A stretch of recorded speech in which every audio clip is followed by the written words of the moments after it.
చాలా బాగుంది అసలు. బండోడే నిరూపించుకున్నాడు అసలు, చాలా బాగుంది. అఖిల్ ఇప్పటిదాకా చేసిన సినిమాల్లో చాక్లెట్ బాయ్ అలా స్వీట్గా చూపించారు. అలా స్వీట్గా చూసిన వాడిని దీంట్లో అసలు చూడలేమేమో అనుకున్నాము. అంత రాయలసీమ లుక్, అంత మాస్ లుక్లో చూడలేమేమో అనుకున్నాం, కానీ జీవించేశాడు. చాలా బాగా తీశాడు. హైలైట్స్ అనేది అంటే ట్విస్టులు చాలా ఎక్కువ ఇచ్చాడు. చాలా మంచి ట్విస్టులు ఇచ్చాడు. అంటే మేము ఎక్కడైతే సినిమా అలా కూర్చొని ఓకే ఇక్కడ అసలు కొంచెం కామ్గా వెళ్తుంది సినిమా అనుకుంటున్నామో, అక్కడ సడన్గా ట్విస్ట్ చేస్తాడు. మేము అసలు ఎక్స్పెక్ట్ చేయని ట్విస్టులు అన్నీ.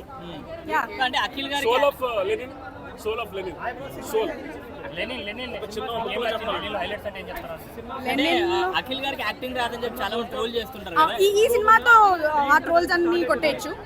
He proved them wrong. తనకి ఇది best movie in his career.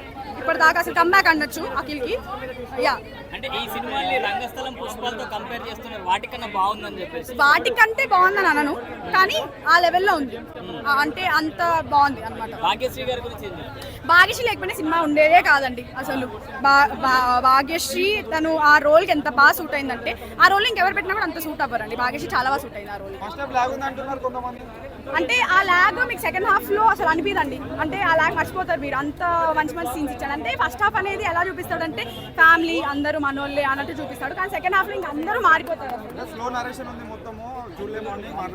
లేదు చూడ